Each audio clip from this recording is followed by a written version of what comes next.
17h40, merci de suivre ce flash d'information. Ouvrons ce flash dans la commune d'Abobo, précisément au quartier à Boboté. Un gros trou en plein milieu de la voie gêne considérablement les automobilistes. Cette dégradation du bitume occasionne généralement des embouteillages et des accrochages dans ce quartier. Une réelle difficulté pour les usagers de cette voie, mais également pour les populations qui vivent dans cette zone. Notre reporter Abdoulaziz Guira s'est rendu dans ce quartier populaire pour un constat. Son reportage dans le 19h30. Intéressons-nous à présent au diabète, cette maladie chronique qui fait des victimes. Les chiffres le démontrent. En 2015, l'Organisation mondiale de la santé a estimé à 1,6 million le nombre de personnes décédées du diabète, des chiffres alarmants pour les associations et organisations luttant contre cette pathologie. À l'occasion de la Journée mondiale du diabète qui se tient tous les 14 novembre, l'association Obésité et Diabète de Côte d'Ivoire a organisé la 13e édition de cette journée au sein de la cité Djibi Angré dans la commune de Cocody. Cette cérémonie a été marquée par une séance de dépistage à l'intention des participants. Le reportage complet de nos équipes dans la grande édition. Bonne nouvelle pour les populations de Gros-Gros dans la ville de Tiébissou.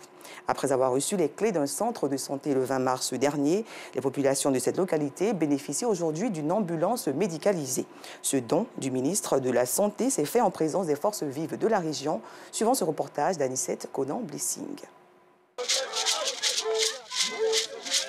La date du 13 novembre restera à jamais gravée dans la mémoire des populations du village du Gros-Gros, sous-préfecture de Molonou, commune de Tiébissou, dans la région du Bélier. Ils disposent désormais d'une ambulance médicalisée, au grand bonheur du corps médical offert par le ministère de tutelle. La présence d'une ambulance dans un secteur de santé est vraiment primordiale. Primordiale dans le sens qu'elle évite à nos parents de subir plusieurs conséquences. Et la plus grave des conséquences, c'est le décès. Cette ambulance vient soulager les populations qui ont exprimé toute leur gratitude aux généreux donateurs. Nous sommes dans la joie ce matin. Désormais, on est soulagés.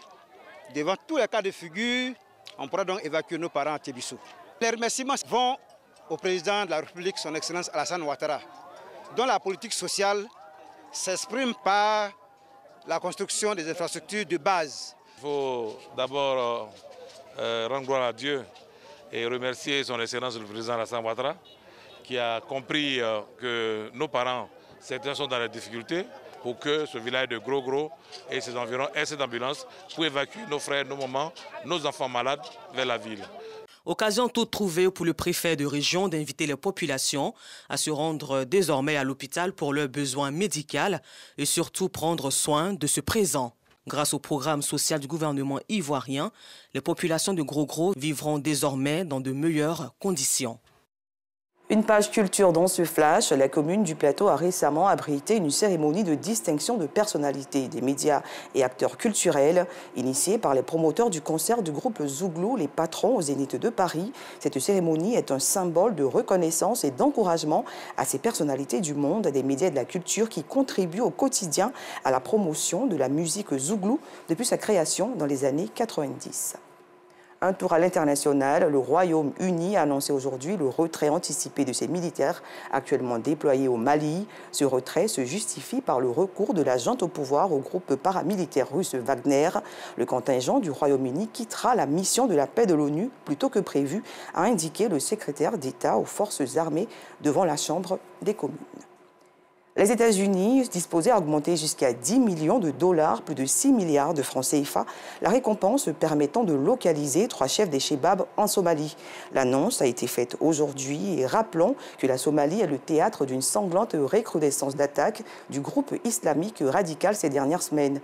L'ambassade américaine précise que cette récompense s'applique également à toute information conduisant à la perturbation des mécanismes financiers des Chebab. Signalons que c'est la première fois que le département d'État américain offre une récompense pour des informations sur les réseaux financiers d'Al-Shabaab.